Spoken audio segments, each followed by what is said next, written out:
नमस्कार प्रियंका ओडिया रोषेई रे आपण समस्तंकु अनेक अनेक स्वागत। आज मु आपण मानक सहित बेसर देकी मूला खटार रेसिपी शेयर करी। जदि एही रेसिपी आपण मानकु भल लागिबो ताहेले वीडियो को लाइक टिए करिदेबे। आगकू एही परी नुआ नुआ रेसिपी जानिबा पई मो चैनल को सब्सक्राइब मध्य करिदेबे। तेबे चलंतु वीडियो आरंभ करिबा।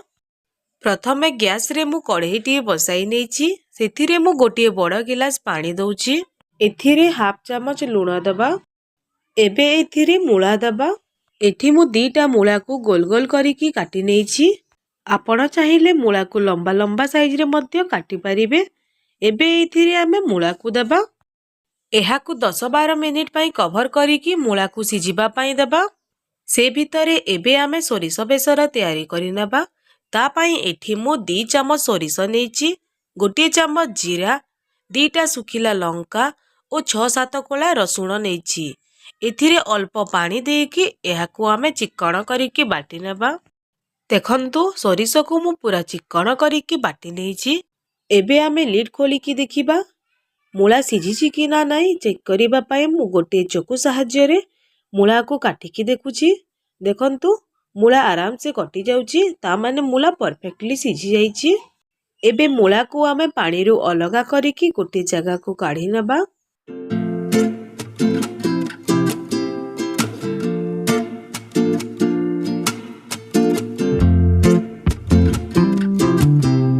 एबे गैस रे कढ़ई टी बसाई नबा। सेथिरे 3 बड़ चामच तेल दबा। तेल गरम हेबा परे एथिरे हाफ चामच पंच फुटण दबा। एबे एथिरे 2टा मीडियम साइज रे टमाटो को लंबा लंबा साइज रे काटिकी देबा। एथिरे हाफ चामच लूण और हाफ चामच हल्दी पाउडर दबा। ए सबु को भल भाबरे मिसाई नबा।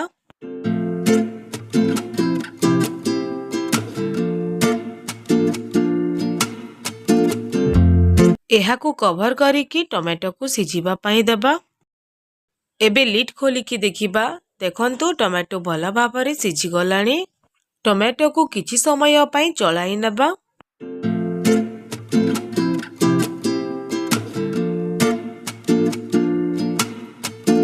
एथिरे बाटिकी रखिथिबा सोरिष बेसर दबा। सोरिष बेसर को किछि सेकेंड पई भाजिबा।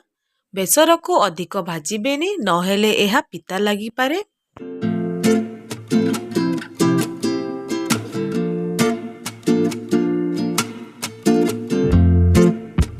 एहा को गोटे मिनिट पई कवर करि नबा। एबे लिड खोलिबा।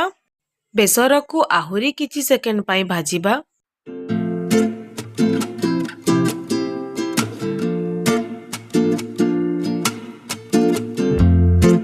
एबे एथिरे सिझेकी रखिथिबा मूला दबा।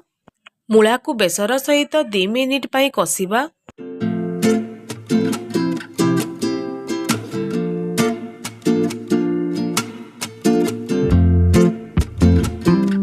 एबे एथिरे गोटे गिना पानी दबा। जेउ गिना रे मु सोरिष बेसर को बाटिकी रखिथिली सेही गिना रे मु गोटे गिना पानी नउछि। आपण माननकु जेतिकी ग्रेवी दरकार आपण सेही अनुसारे पानी नेबे। ए सबु को भल भाबरे मिसाई नबा।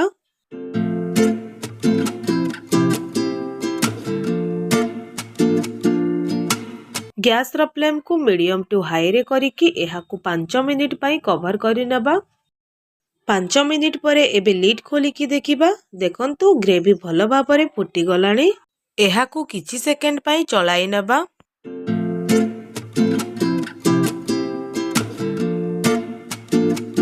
एहा ऊपरे अल्प किछि कटा धनिया पत्र देबा। एबे गैस र फ्लेम को ऑफ करिकी एहा को आमे गोटे जगह को काढी नबा। एबे देखंतु प्रस्तुत होई गला हमर मूला खट्टा। आशा करूची आपण माननकु एही रेसिपी टी भल लागिथिबो। जदि एही रेसिपी आपण माननकु भल लागिला ताहेले कमेंट करी निश्चित जणाइबे।